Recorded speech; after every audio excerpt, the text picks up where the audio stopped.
Hughes here. I'm the CEO and co-founder of DLA Ignite. With me today, I've got Dr. Jasmine Pradissitto, and we're going to be talking about why each board, so a board of directors, and each company needs to have an artist on the board. Brilliant. Jasmine, where can people find you? At the moment, I have a show on at the London Museum of Water and Steam, which is on until the end of October. And I'm going to come to see you Yes, you are. Yeah, you're coming at Brentford. Yeah, you're coming with Julie on Saturday, which will be lovely. Yes. So that's on until the end of October. And obviously you can reach me on LinkedIn, or you can email me, or have a look at my website and ping me a message. I love it when I get messages from people. Excellent. So to dive in, one of the things that I wanted to ask you is that nobody wants to be bad at anything anymore. Explain. So I think we now live in a society which has been effectively curated, right? Everything is about the visual perfection and the appearance that we've got it all sorted. And of course we know that's Kim Kardashian. Yeah, for example, right? So an awful lot of surface perfection with very little depth, shall we say. And I think also I've worked with so many students over the years, not so much now, but this desire to just suddenly be famous or successful without understanding that actually what you should really have is the desire to become good at something, that old-fashioned idea of 10,000 hours. And we're sort of losing that a little bit. And what I think people really don't understand is, and it's again another wonderfully old-fashioned term, resilient.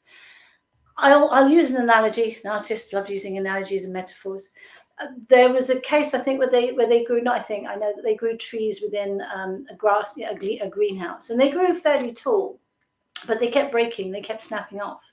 And what they realized about these trees is that the only way that they could grow strong is if they were outside and they were being buffeted by the wind. Right? And we now know, of course, that trees are some of the strongest forms of engineering that there are. So this idea of fast forwarding to what appears to be perfection without going through the process is I think it's incredibly harmful.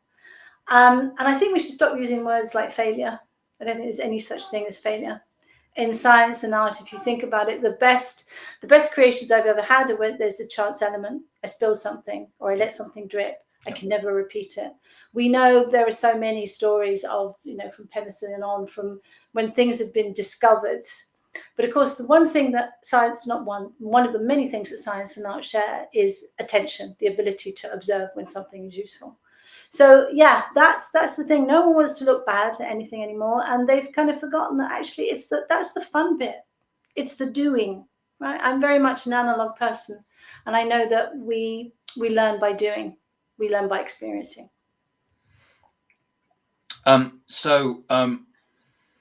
Why do you think that we want to consume? It gives you a high. You get more of a brain high in the anticipation of consumption than you do from the actual consumption. We all know that. It's been, again, there's data, and I hate reverting to data because that's one of the things I don't really want to talk about. We have to use data, we're so used to it. That you look forward more to a holiday than when you're actually on it. Yeah. So, and again, I guess in terms of security, is it stuff that gives us security? But one of my theories is that the same highs that you get when you consume things are very much like when you create a piece of music, or you're having a go at making something, or you're getting your hands dirty, or you're even deciding what you might wear and putting together an outfit that looks really good. And my hope, and this is one of the reasons that for me the creative industries have been so overlooked, not just in terms of product. We always think about product because we're always trying to think about solutions. It's the process. It's the process by which we get to the thing that we've made, which is so beneficial to human beings, because we are effectively analog creatures. And I'll go back to that thing that we learn and we get our highs, if you like, through experiencing things. So going back to the title of the podcast, why does every board need an artist? Why does every board need an artist? Well, when you think of artists, they are effectively entrepreneurs. They share an awful lot of the same qualities. You know, they are not risk averse. They are open to nuance and ambiguity. They will take chances.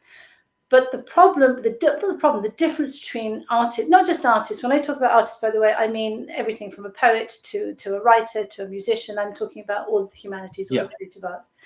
But the difference between what the artist does, if you like, and the entrepreneur is that the way that we value success now is, again, is on output. It's always coming down to that product. And very often when people look at things like a piece of art, they kind of go, well, it's nice, isn't it? But I don't need it. Without realizing that actually before we even had we didn't have written language, but we were painting on cave walls. Right? So our ability to tell each other stories, our ability to paint, our ability to make and sit in community doing things came way before our ability to analyze or produce data or anything like that. So for me, when I look at, I think one of the things I've experienced, certainly being both in science and art, is how very siloed we are, how very much, especially the more expert people become, again, that not because you're, in your terms of experience, you have a doctorate in physics. Yeah.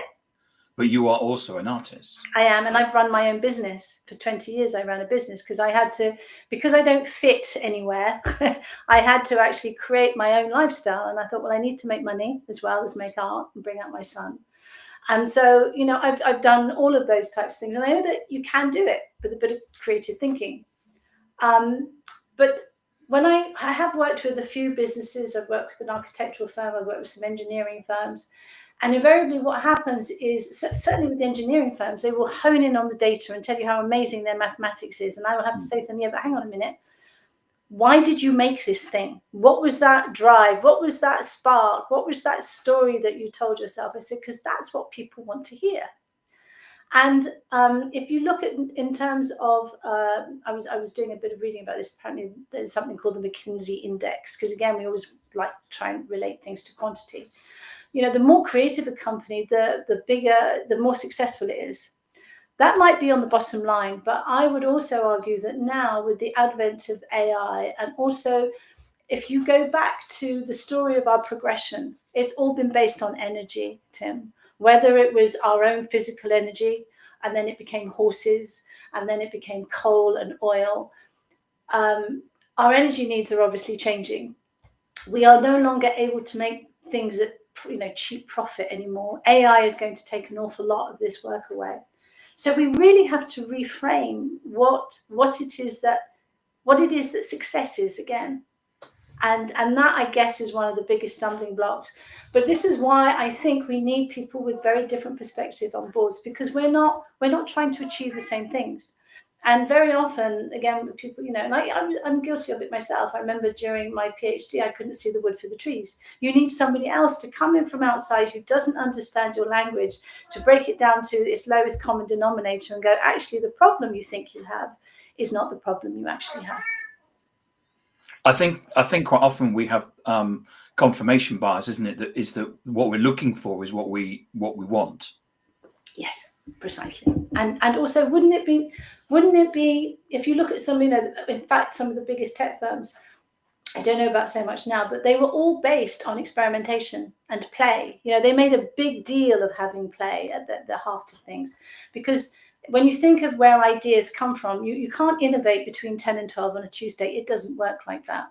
It's a whole sort of right, left, right brain thing, which is actually something I was discussing with Ian McKilchrist last week. And in order to be able to allow your brain to do that, you can't falsely create these conditions. It's a way of beginning to observe, and also it's about letting go of control, which I would argue is, again, something that most businesses would really struggle with. But if they only realize that true alchemy happens when you actually let go of things, people will create things on their own. Well, it's just like magic, really. Yes, I think that there's I think that there's probably research that shows, you know, that we can't. I mean, the famous quote that I always give is the one from Brian Solis, which is that you know, we tried to innovate, but I was stuck in meetings. And it's that sort of thing. And it's also, we've all done brainstorming sessions where it's like, right now it's close the door, we're all going to innovate now. And it's like, yeah, it doesn't, because, we now, one of the wonderful things about neuroscience, I think if I had my time again, I probably would have done neuroscience and art. We now understand what the creative process is. If you want to come up with the eureka, there is a process by which you do it, right? And this is one of the things I share with my students. And it's not, the way that I kind of describe it is, I always think of my mind as minestrone. Coming from the Italian, you put the ingredients in. So you look at I used to say to my son when he came home from the summer holidays, Kieran, if you don't do anything else, just read the title of your project and then stuff it back in your bag and forget about it. But at least you got the title in your bag, because what will happen is your brain will then, without you realizing it, pick out the inspirations, pick out the minestrone bits, if you like. And then if you go and do things like, it's called the 3 Bs, isn't it? Bath, bus, and what's the other one? I can't remember what the other one is. But the number of times you're in the bath or in the shower and you will suddenly have an illumination, right? Because you've allowed your brain to kind of incubate. Or you might be doing something on automatic, like cleaning. But is that there's not a student in the world that didn't have to clean their entire bedroom before they had an exam, right? Because that, again, that's where magic happens. So there is this process, but you have to allow it to happen. And I think that's what people struggle with. They think, if I don't appear to be being active, I'm not being active. And yet, as I say, the really good stuff is happening when you're doing something else almost. And just to add to that, the natural world is so central to my work. But we now know, again, through neuroscience, that simply going for a walk in a forest makes you much, much more creative. Like being outside makes you much, much more creative. Yes. Well, the body is actually designed to be outside, isn't it? And, Yes. and actually designed to be moving. And research shows that if you're one of the reasons for that is that you were probably running you were being chased by a saber-toothed tiger. Therefore, you needed to be creative it's actually your preservation of the human. Yes. Yeah. And you're completely right. You know that thing when you've had a project for ages, right? And you go, oh God, I really can't do this.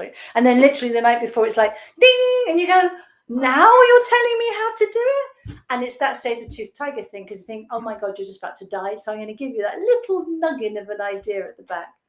And we forget, because this is the thing, the exhibition that I have at the minute at the museum is all about the Industrial Revolution. Yes. And we forget that until 300 years ago, we were creatures of the land. We had lived on the land for thousands and thousands of years. And then literally within the space of 300 years, we came off it and we started to live in really enclosed spaces with machines that did things where the water wasn't clean. We were on top of one another. And we have suffered because of that, because you can't, it would take, first of all, would you want to adapt to that at all? But we do suffer. And this, I guess, is why we go to big open spaces and we go to the sea and we go to the mountains, because your brain literally reboots when you do that. So a lot of today is about the bottom line. What do you think? What do you mean the bottom line, Tim? Today, everything is about making profit. It is. And I think we need to re-examine what we mean by profit in an era where everything is literally changing overnight, and where we know that there is a huge, not just mental health crisis, but a huge environmental crisis. And these things are all linked. And that's why I return back to, if you're an artist or a musician, you see patterns, that's what you do. You get used to looking at things and knowing that, for me, I know that absolutely everything is linked in some way. Sometimes it takes me a while to figure it out. And if we could realize that actually every single one of those elements, by perhaps changing the system in one way, will actually benefit all the others, it's incredibly, it's a very efficient way of doing things.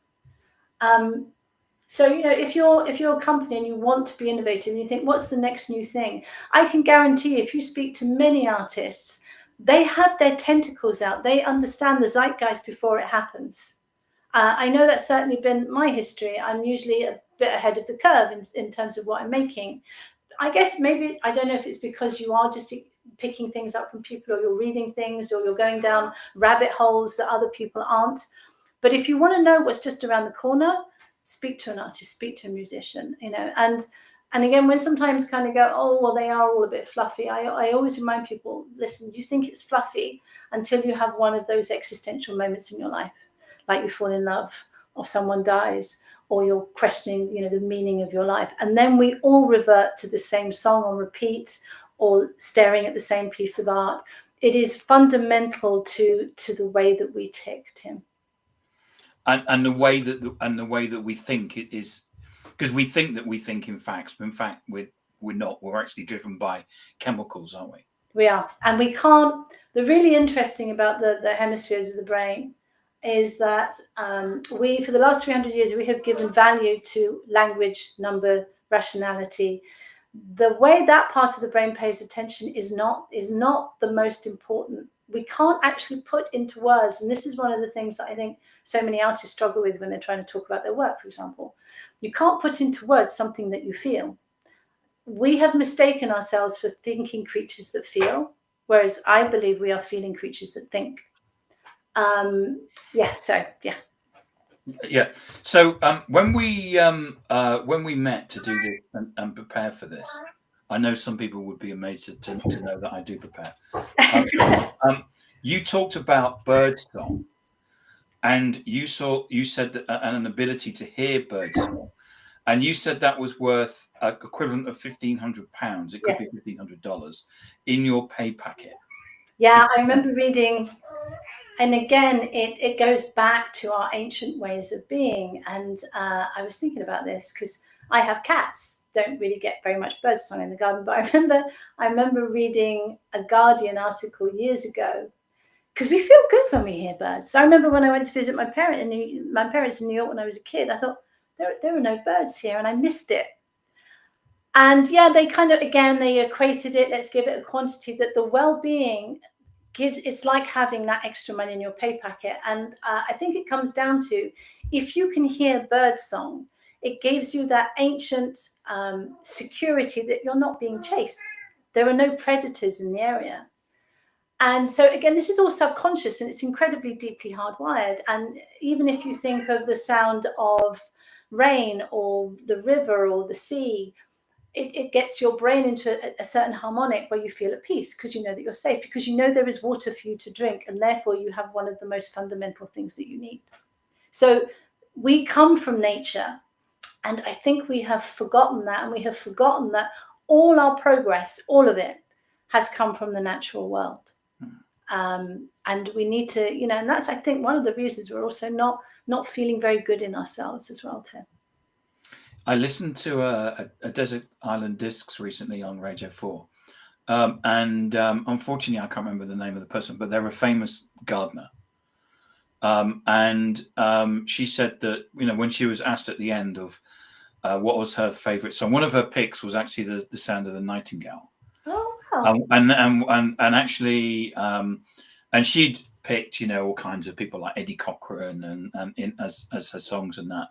And then what happened right at the end, they said, so what's your number one that you're going to take to the desert island? And she said, and she thought for a second and said, it's the sound of the nightingale. Oh, how beautiful. And, you know, when we met, it was something that you said on stage about storytelling. And just when you're telling that story, that was going to be my next question, actually. Because it just came to mind. And you just reminded me about one of the saddest stories, because I made a sculpture based on this, and it's called the bird that lost its song, and it's about the honey badger bird, apparently in Australia, and there are very few of them left. And the reason there are very few of them left is that they've been dying out, and they've forgotten how to share their song. And if they can't share their song, they can't mate. And I remember it broke my heart when I heard that story, because I thought that's what we are in danger of doing as a species, forgetting our song. And that's, again, why I think the arts and the humanities are so important in reminding us what our song is. Jasmine, thank you so much for today. I'm not going to ask you another question, because I actually think that's a really good way to finish the show, around that humans have forgotten to share their song, which I think is a lovely thing to say. So remind people where they can get hold of you.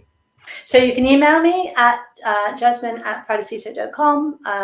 You can find me at the London Museum of Water and Steam with Tender Machines, which is on until the end of October. Or you can ping me a message on Instagram, and I would love to hear from you. And Tim, may I just thank you? Thank you so much for hosting something that may be a bit different, but I hope I hope it was a good story that I told. So. I think it's no. I think it's. I've just been sitting there thinking about the conversation. You know, I talk to people, and they're you know, it could be about autonomous vehicles or something like this, and I think that has you know, as a story that's important to tell. But you know, when I met you, what I thought is that there's something here which is about that we do need to look at the world differently. You know, we sometimes head down thinking about things and not having that open mind and kind of letting things come towards us sometimes. And Yes. and I think what you talk about is about opening our senses to that. Yes. And I think that is so important. And I thought that's why I wanted you to come on, and I wanted you to share that with people. I think that's the, you know, and this has been a fantastic conversation. Thank you. No, thank you so much, Tim, for having me on, and thank you people who were listening.